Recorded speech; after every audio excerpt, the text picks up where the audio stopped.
Okay, so let's be honest for a second. If I say the word accounting to you, what is your immediate visceral reaction? Is it excitement or is it maybe a sudden, overwhelming urge to organize your sock drawer just to avoid thinking about it? Oh, for 99% of the population, it is definitely the sock drawer. Yeah. I mean, maybe even cleaning the gutters, honestly. Right. Yeah, it's the vegetables of the business world. We know it's good for us, but it's dry, it's boring, and well, it involves math. But today we are diving into a book that claims we have this all wrong. We're looking at Financial Statements by Thomas Ittelson.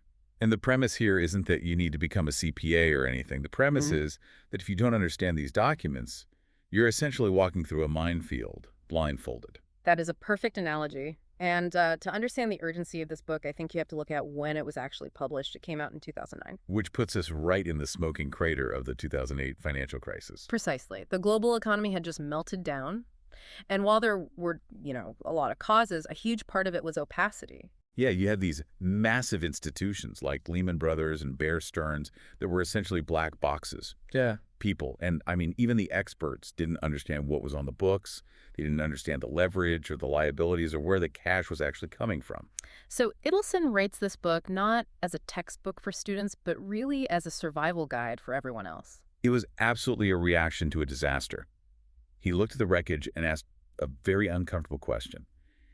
If the smartest guys in the room didn't know how to read their own scorecards, what chance does the average entrepreneur or investor have? His mission was transparency. He wants to hand the power back to the individual. It's interesting you say power because usually accountants hold the keys to the kingdom. They speak a language the rest of us just don't. But Ilson isn't actually an accountant, is he? No, and I actually think that is his superpower here. He's a scientist. He has a background in biochemistry. Which honestly sounds like the setup to a bad joke. A biochemist walks into a ledger. It does, but think about how a scientist looks at the world. They look for systems. They look for inputs and outputs and metabolic pathways. Ittelson approaches a business exactly like a biological organism. He doesn't care about the jargon. Exactly. He cares about the flow of energy, which in this case is money through the system. He wants to know, is this organism healthy? Is it starving? Is it growing? So for you listening today, whether you are running a startup or managing a department or maybe just trying to pick stocks that won't go to zero, what is the ultimate promise here? The promise is fluency. Financial literacy is the language of business. If you are a CEO or an investor and you have to ask your accountant, am I making money? Then you aren't really in charge, you're a passenger. And by the end of this deep dive, we want you to be the driver. We want you to look at the big three financial statements and not see a wall of numbers, but actually see a story. But let's get into the mechanics, the big three. Right, so we have the balance sheet, the income statement, and the cash flow statement. Let's start with the balance sheet. Ittelson calls this a snapshot. Why that specific word? Because it is entirely static. Huh. Imagine you take a photograph of a business at exactly 11:59 p.m. on December 31st. Click. The balance sheet tells you exactly where every single dollar is at that precise second. It doesn't tell you what happened yesterday or what will happen tomorrow. Just right now. Exactly. And this brings us to the famous accounting equation. Assets equal liabilities plus equity. I have to admit, I've memorized this since college, but I still find it slightly counterintuitive. Why does it have to balance? It confuses a lot of people, I know. But think of it this way. Assets are simply the stuff the company has. Cash buildings, inventory, delivery trucks. The right side of the equation, which is liabilities and equity, is just the answer to the question, who paid for that stuff? You paid for it. Okay. Right, so did you borrow money to buy the truck?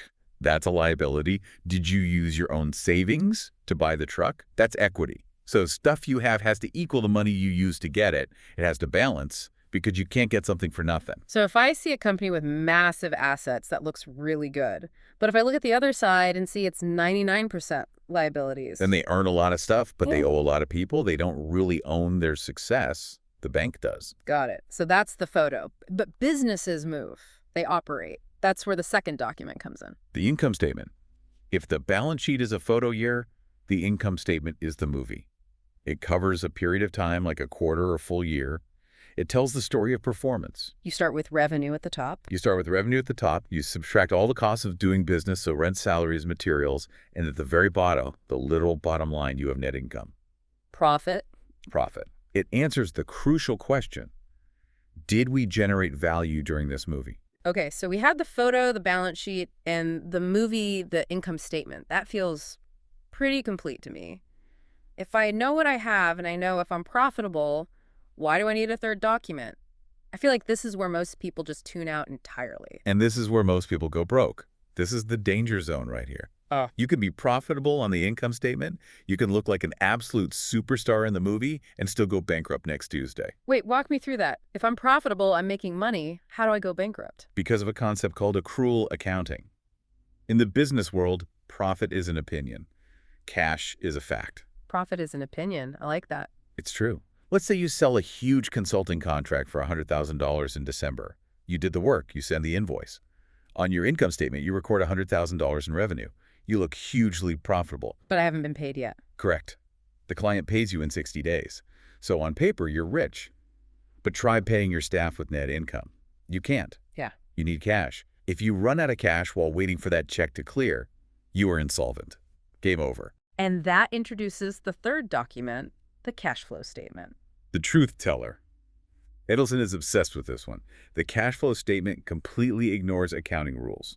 It tracks one thing only. Did cash enter the bank account or did cash leave it? Ittelson breaks this down into three buckets, right? Operating, investing, and financing. Why does the distinction matter, though? Cash is cash, isn't it? You would think so, but the source of the cash tells you if the business is healthy or on life support. Operating cash flow is money made from actually selling your product. That's the gold standard. And investing. Investing cash flow is usually money going out to buy things like factories or new equipment. And then financing cash flow is money from loans or from investors. Okay, so if a company says, look, our cash balance went up by $1 million, but you look at the statement and see operating cash flow is negative and financing cash flow is plus $2 million. They didn't make money. They borrowed it. Exactly. They took out a giant credit card loan to pay their rent. That is not sustainable at all. But if you only looked at the cash balance, you'd think they were crushing it. This leads to the core aha moment of the book for me. Ittelson argues that you cannot look at these documents in isolation. They are an ecosystem. Yes, interconnectedness. This is where the scientist really comes out.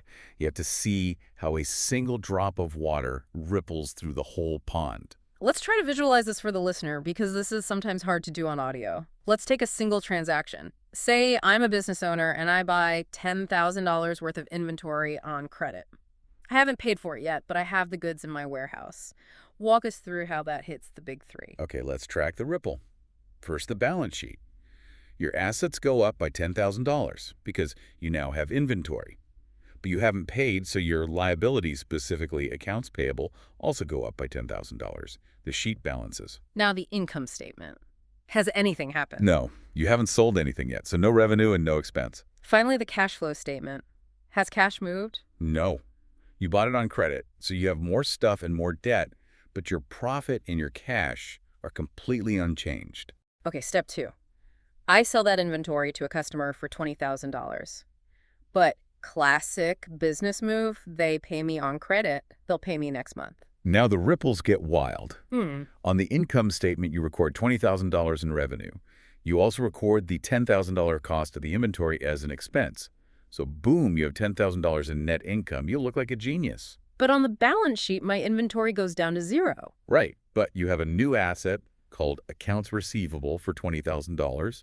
Your retained earnings, which is your equity, goes up because of the profit. It still balances perfectly. And the cash flow statement. And here's the kicker. You have zero cash coming in. In fact, if you had to pay for shipping or packaging, your cash flow is actually negative. So the inter statement is throwing a party, and the cash flow statement is hyperventilating. That is the perfect way to describe it. And if you don't understand that relationship, you will spend that profit before you actually collect the cash, and you will put yourself right out of business. That ecosystem view is crucial. It really reinforces why he calls it a survival guide. It's not about doing the math. It's about timing the flow. And it creates a sense of fearlessness. You know, there's a theme in the book of demystification. Ittelson seems to believe there is almost a priesthood of accountants who use jargon to keep normal people out. Oh, absolutely. It feels like gatekeeping. You hear words like amortization, depreciation, accruals. It sounds like Latin. It creates a barrier that makes the business owner feel like they have to rely on the high priest, the CFO, or the CPA to interpret the holy texts. Ittelson is Luther nailing the theses to the door. He's translating the Bible into the common language. He's saying this isn't magic. It's addition and subtraction. It's empowerment, really. If you understand the big three, you can sit in a board meeting or a pitch meeting and ask the hard questions. You don't have to just nod along and pretend you get it. And you can see through the smoke and mirrors. Yeah.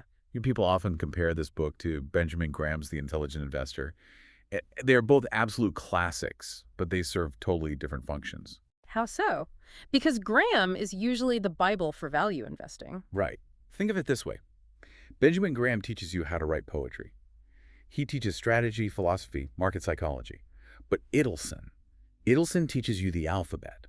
You cannot write poetry if you don't know the alphabet. That makes total sense. If Yeah. you can't read the balance sheet, you have no business trying to apply Graham's strategies. Ittelson is the foundation. Exactly. So we have the foundation. We understand the big three and how they talk to each other.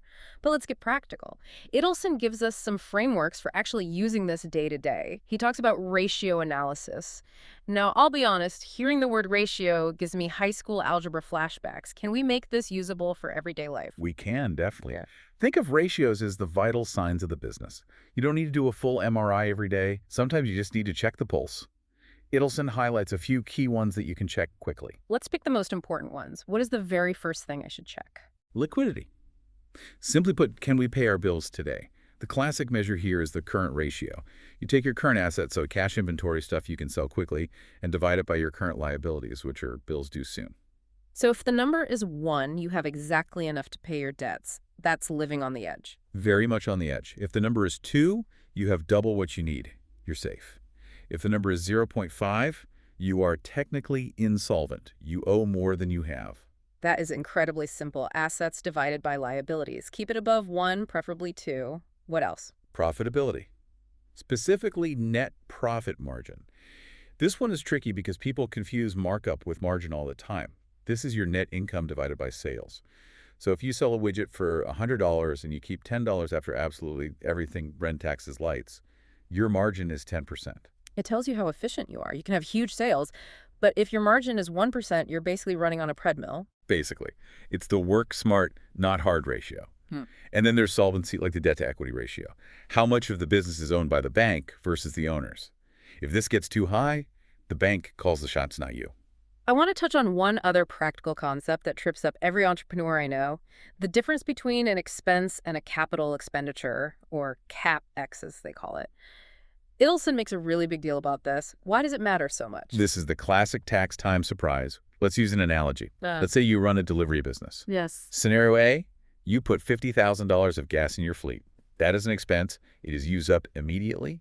It vanishes from your profits immediately, and it lowers your taxes immediately. Okay, straightforward enough. Now, scenario B, you buy a brand new delivery truck for $50,000. That is a capital expenditure. You swapped one asset, which was cash, for another asset, which is the truck. You haven't lost value.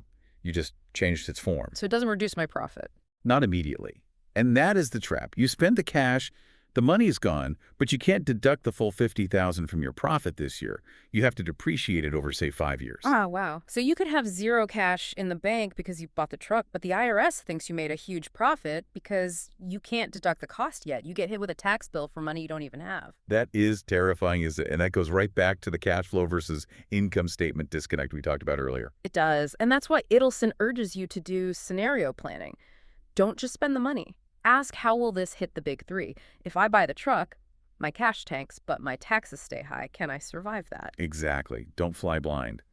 One last strategy he mentions is reading between the lines, because numbers, ironically, can lie, or at least they can severely mislead you. Context is everything. Ittelson warns about external factors, right? Yes. Yeah. Let's say your revenue grew 10% this year. You're popping champagne. But then you look at the industry and your competitors grew 40%. Suddenly your 10% looks like a massive failure. Or maybe your profits are up, but it's only because you stopped spending on research and development. That looks great on this year's income statement, but it absolutely kills you on the balance sheet 5 years from now because your products are obsolete. You have to be a detective. The numbers are just clues. You have to construct the reality behind them. This has been, and I really don't say this lightly about accounting, fascinating. We've covered the snapshot, the movie, and the truth teller. We've covered the ecosystem. As we wrap up, I want to leave the listener with a final thought.